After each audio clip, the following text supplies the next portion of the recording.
Depuis le 10 janvier, les spectateurs friands de faits divers peuvent visionner sur Netflix Kay, l'autostoppeur à la hachette qui revient sur une histoire vraie d'un homme devenu héros d'Internet, avant d'être emprisonné pour meurtre. Kay Lawrence se dit aujourd'hui furieux contre Netflix, reprochant à la plateforme de streaming de l'exploiter impitoyablement. C'est une histoire vraie comme Netflix en raffole. En 2013, Kay Lawrence, Caleb McGillivray de son vrai nom, un jeune autostoppeur haut en couleur, fait le buzz sur Internet. Il vient de sauver une femme d'une agression, frappant avec une hachette le conducteur qui l'avait pris en stop et l'auteur de l'agression en question. Interviewé suite à son geste héroïque, Kay devient un vrai phénomène sur YouTube. Pourtant, sa personnalité complexe se révèle peu à peu. 3 mois seulement après sa vidéo, le jeune homme est arrêté pour le meurtre de Joseph Galfi, un avocat de 73 ans. Le 13 mai 2013, celui-ci est retrouvé dans sa chambre, battu à mort. L'enquête remonte rapidement jusqu'à Caleb McGillivray qui affirme lors de sa garde à vue que l'homme, chez qui il a passé 2 nuits, l'a violé. Il est condamné à 57 ans de prison, à l'âge de 30 ans.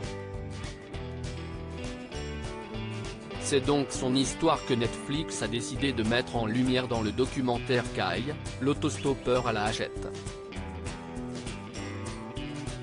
En colère, le jeune homme né en 1988 s'est exprimé à propos du documentaire à son sujet.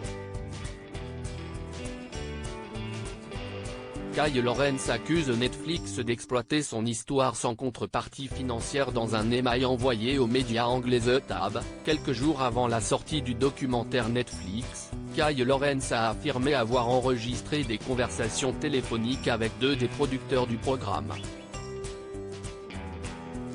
Et a accusé Netflix de ne pas l'avoir payé pour son histoire. Donc, Netflix fait un film sur ma vie avant mon arrestation, a-t-il déclaré. Mais il refuse de me payer quoi que ce soit. Si quelqu'un faisait un film sur la carrière de footballeur d'eau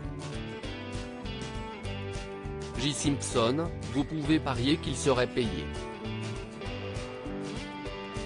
Les mecs qui tuent et violent des femmes reçoivent de l'argent pour leur histoire, mais moi, j'ai sauvé une femme d'un meurtre et j'ai soi-disant tué un violeur, et Netflix m'exploite impitoyablement. Kay Lawrence souhaite faire annuler sa condamnation selon le média The Tab. Netflix n'a pas souhaité répondre aux accusations de Kay Lawrence, mais les donations pour ses frais judiciaires auraient augmenté depuis la sortie du documentaire qui passionne les internautes sur la plateforme de streaming. Il aurait en effet rassemblé plus de 2 700 € dans le but de faire annuler sa condamnation. À lire aussi Top 5 des documentaires de faits divers à voir ou à revoir sur Netflix.